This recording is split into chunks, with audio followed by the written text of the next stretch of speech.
Our guest today is Gita Wirjawan, Indonesia's Trade Minister and the Chairman of the Ninth Ministerial Conference of the WTO.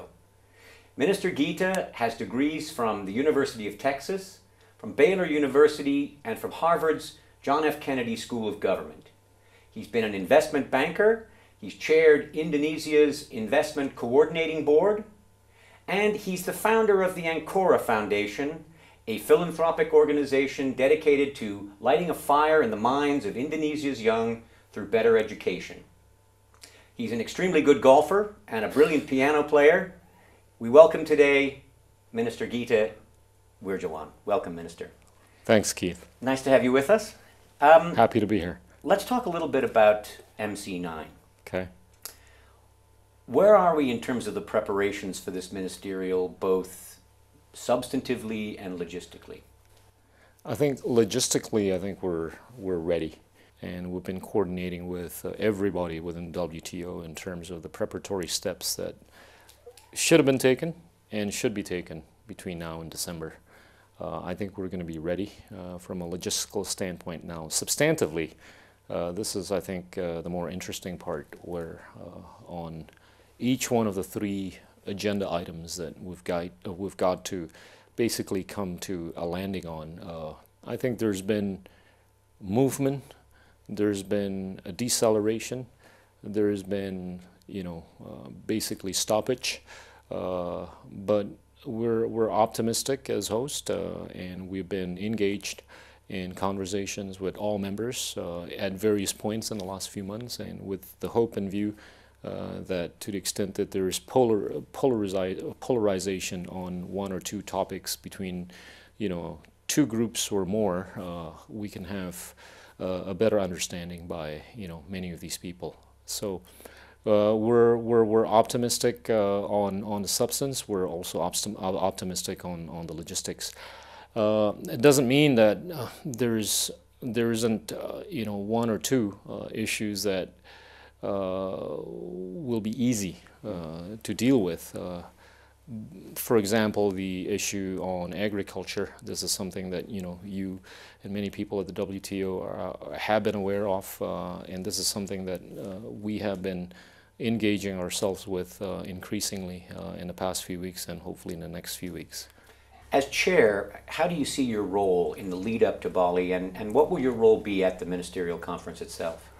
Well, I think we've got to stay as impartial as possible, as much as there's one or two things that may resonate to our hearts a little bit more than they would to other countries or economies.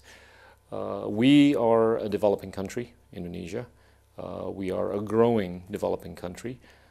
We embrace the aspirations of developing countries. We also embrace the aspirations of the least developed countries. We also would like to embrace the aspirations of the more developed, if not the most developed economies. I think that will, help us in trying to understand, where each group of economies or people are coming from. But I think as chair, we've got to make sure that everybody is given the chance to basically voice their views and opinions about things. Yeah, and try and broker a consensus. Correct. 159 in as an honest way as possible. Yeah, yeah. Not easy. Hard to do. Well, what's at stake in this meeting? What do you see as the possible outcomes, and what does this meeting really mean? Well, I think we're all tempted to call it the Bali round. We've had the Doha negotiations ongoing for the last 12 years with not a whole lot of successes. And we would like this to be a defining moment, I think, for multilateral trading system. I know times are not exactly great, economically for some member countries. And we're understanding of that. We're sympathetic with people who are, going through a little bit of difficulties, and we want to make sure that this defines the future of multilateral trading system. And the principle of nothing being agreed upon until everything is being agreed upon, I think has to be advanced for everybody's sake. And we're seeing a greater degree of regionalism, bilateralism, and plurilateralism, and that I think poses a bit of a risk. But coming from Indonesia, where we've seen difficult years in the past, we are a little bit optimistic about the future, and we do believe that we can come to some kind of a landing with respect to each one of these three issues of trade facilitations, agriculture, and least developed countries. Let me come back to something you just mentioned a minute ago, the issue of regionalism. Right. Quite a lot of regional activity in your part of the world, but now transatlantic as well. Correct. Do you see these as being complementary to the multilateral trading system? Are they a danger? How do you see them interacting? I've always been a believer that each one of these activities has never been a substitute to the spirit of multilateralism. If any, it has been in complementarity with the spirit of multilateralism. And that, I think, is the spirit that we're hopeful that everybody would share and embrace. And that, I think, will help ensure positivity within the context of the upcoming Bali meeting in December.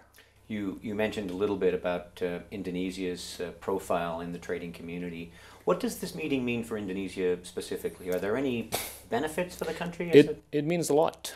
Indonesia being the 15th largest economy in the world, I think it is the aspiration of the current generation and the future generation of Indonesia that we become more relevant in the coming years. Nobody is aspiring that we shouldn't be greater than being number 15. I think we'd like to be number 14, 13, 12, and whatever. And I think profiling ourselves in the international community in ways like the MC9, the APAC community, and others, I think would be a good way to make sure that we become not only a good member of the international community, but we become a lot more relevant in the international community. It's nice for everyone to have the chance to go to Bali as well. Nice beaches, good sunshine, and I think place. Yeah. Well, I hope everybody's not going there just for the beaches. No, I don't think for good results. Of the beaches, but nice to be there anyway. Just a final question. Are you worried about protectionism? Are you worried that if we can't get things moving through the Doha round, that people, because very honestly, these regional agreements, although they seem easier than the Doha round, may not be easy either. Are you worried that there could be a fallback into protectionist behavior on the part of key players? I think it is everybody's concern that if things were not to work out, then there is reason to believe in the very existence of a higher degree of protectionism. Having said that, I tend to look at it a little bit differently. The regionalism, the bilateralism, if done right, I think they will serve the purpose of being complementarity with the spirit of multilateral trading system. Now, we can take the example of Indonesia and ASEAN. ASEAN has struck a deal, on free trade with 6, strategic partners, and I think, as we go into this new mode of regional comprehensive economic partnership, that I think will even further embellish the very spirit of not only free trade but fair trade. That, I think, is the directionality that we would like to basically move forward with. And if that were the case, and to the extent that the other regional groupings, be it the TPP and what have you, are moving with the view of embellishing their notion of free trade and fair trade, I think it's only going to help with our ultimate long-term cause with respect to multilateral trading system. So hopefully we will be in Bali with a completely, not a completely, but a fresh perspective of not only where things are, but where things ought to go. And I do believe that we've got to probably name it the Bali round. I may sound selfish about it, but I think Doha has been around for 12 years. I think it's important for people to have a fresh perspective about the years to come. Gita Wirjawan, thank you for joining us, and thanks to you for watching.